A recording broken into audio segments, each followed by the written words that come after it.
Hola chicos, ¿qué tal? ¿Cómo estáis? Bienvenidos a prepararselectividad.com. Vamos con un vídeo de química. Vamos a hacer un problema de donde vamos a ver lo que es la fórmula empírica, la composición centesimal, la fórmula molecular, ¿vale? Bueno, espero que lo entendáis y, como siempre, si tenéis alguna duda, pues me la comentáis y la intentamos resolver.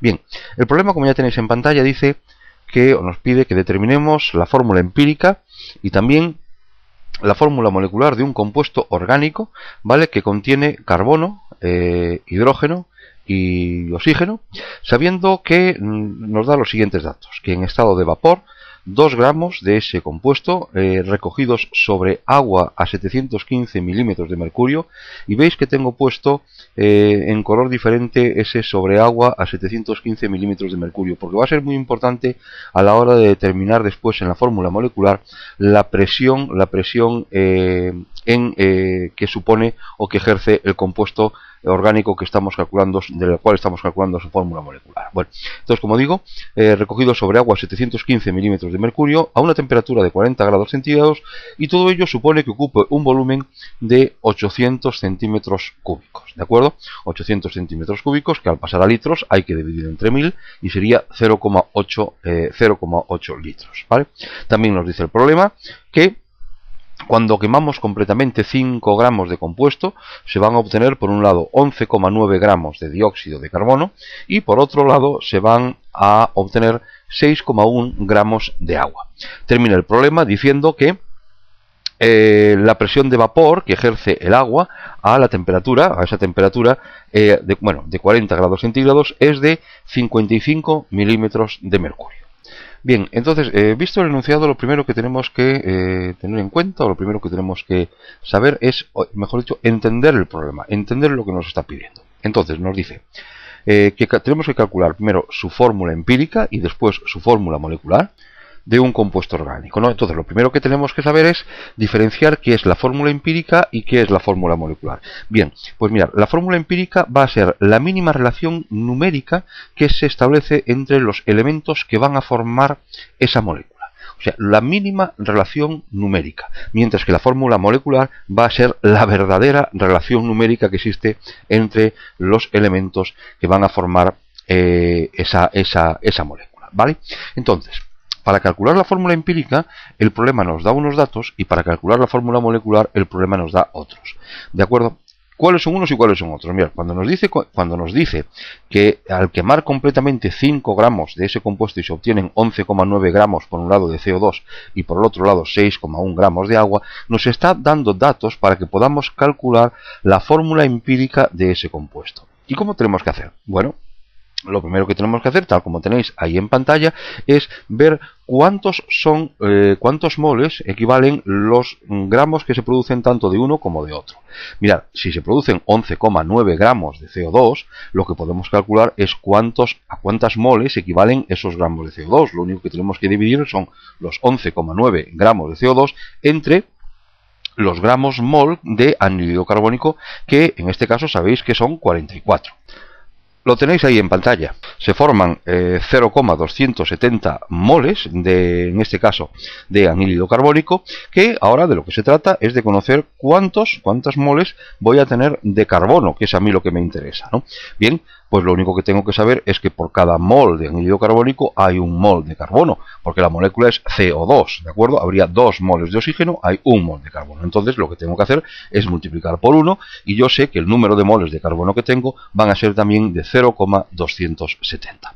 ¿Vale? A partir de este dato ya lo que tengo que calcular es cuánta masa tengo de carbono, y lo único que tengo que hacer es multiplicar el número de moles de carbono, que son 0,270, por la masa, por los gramos de carbono que hay en un mol de carbono, que son 12 gramos. Multiplicando 0,270 por 12 me sale 3,25 gramos de carbono. Pensar que ese 12 es la masa atómica del carbono, ¿vale? Ya tengo, por lo tanto, calculado la masa en gramos que tengo de carbono. Vamos a ver qué pasa con el oxígeno. Bueno, pues lo mismo. Tengo que multiplicar, como estáis viendo ahí en pantalla, dividir, tal como estáis viendo ahí en pantalla, los 6,1 gramos de agua que me dice que se forma que se forman en la combustión del compuesto orgánico entre la masa molecular del agua, que es 18, ¿de acuerdo? Dividiendo eso me da 0,339, que es como lo tenéis ahí en pantalla. Ahora, la diferencia con respecto a la anterior es que la estequiometría del agua, o mejor dicho, la proporción de los elementos que forman el agua no es como antes, que teníamos un mol de carbono, un mol de CO2, un mol de carbono. Aquí vamos a tener 2 moles de hidrógeno, entonces tenemos que multiplicar por 2, ¿de acuerdo? Nos va a dar 0,678, al multiplicar 2 por los 0,339, tal como veis ahí, moles de agua que se han formado, y resulta que voy a tener 0,678 moles de hidrógeno. ¿Cómo calculo la masa de hidrógeno? Bueno, pues la calculo fácil, la calculo multiplicando los moles de hidrógeno que se me han formado, 0,678, por lo que por los gramos de hidrógeno por mol de hidrógeno, que es 1,01, es decir, la masa atómica de hidrógeno. Estaríamos hablando, por lo tanto, de 0,683 gramos de hidrógeno. Mirad que he podido calcular tanto la masa de carbono como la masa de hidrógeno, pero lo que no puedo calcular es la masa de oxígeno. Mirad, fijaos que el oxígeno se forma tanto o aparece tanto en la molécula de CO2 como en la molécula del agua. Por lo tanto, no lo puedo calcular directamente, cosa que sí podía hacer tanto con el anhídrido carbónico, tanto con el carbono, porque todo el carbono procede del anhídrido carbónico, como del hidrógeno, porque todo el hidrógeno procede del agua. Lo que sí puedo hacer, ¿qué es? Es a los 5 gramos de compuesto inicial, del compuesto orgánico inicial, restarle la cantidad de carbono y restarle la cantidad de hidrógeno. Me va a salir, por lo tanto, 1,07 gramos de oxígeno que completan la masa de los tres elementos que forman el compuesto orgánico. Ahora ya con estas tres elementos, mejor dicho, con la masa de estos tres elementos, ya estoy en condiciones de poder empezar a calcular la fórmula empírica de ese compuesto. Y lo primero que voy a calcular van a ser los moles, mejor dicho, los moles de átomos que tengo de cada uno de ellos, de carbono, de hidrógeno y de oxígeno, ¿de acuerdo? Bien, pues lo que tengo que hacer es coger las masas que he calculado, ahí los tenéis en la segunda columna, 3,25, 0,68, 1,07, y lo que tengo que hacer es dividirlo por los gramos mol de cada uno de esos elementos. En el primer caso es 12 para el carbono, en el segundo, en el caso del hidrógeno, es casi 1, y en el tercero sería 16. El resultado es de 0,270, 0,678 para el caso del hidrógeno y 0,067 para el caso del oxígeno. Lo que hago ahora es dividir, establecer la relación dividiendo entre el más pequeño en este caso corresponde al oxígeno, y me sale 4 para el carbono, 10 para el hidrógeno y 1 para el oxígeno. Por lo tanto, la fórmula empírica que me dice el problema, o que me pide el problema, es C4H10O. Fórmula empírica que, como sabéis, es la mínima relación numérica que se establece entre los elementos que forman una determinada molécula. Vamos ahora entonces a determinar ya cuál sería la fórmula molecular. Para calcular la fórmula molecular, el problema nos da unos datos. Los datos que nos da es que en estado de vapor, 2 gramos de ese compuesto recogidos sobre agua a 715 milímetros de mercurio y a 40 grados centígrados van a ocupar un volumen de 800 centímetros cúbicos. Teniendo en cuenta que la presión de vapor del agua a 40 grados centígrados es de 55 milímetros de mercurio.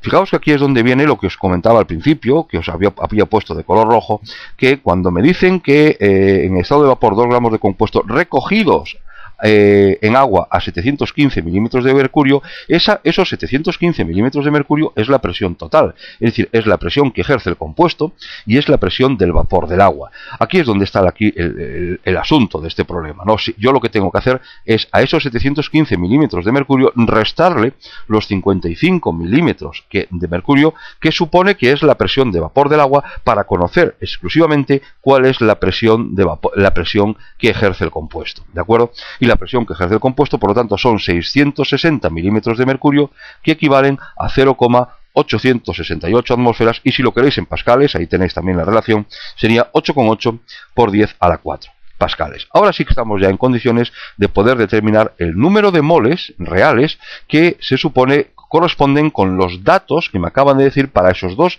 gramos de compuesto. Ahí tenéis que la fórmula para determinar el número de moles es multiplicar la presión, multiplicarla por el volumen, o sea 0,868 atmósferas multiplicado por 0,8 litros, y todo eso dividido entre la constante R, 0,082, y la temperatura en grados Kelvin. La fórmula que he empleado es P por V igual a nRT, donde de ahí tenéis que despejar el valor de N, ¿de acuerdo? Los moles que se obtienen son de 0,027. Bien, para calcular la masa molar, lo único que tengo que tener en cuenta es para cuánta masa de compuesto supone o se han referenciado esos 0,027 moles, que según recordáis en el problema era para 2 gramos, ¿de acuerdo?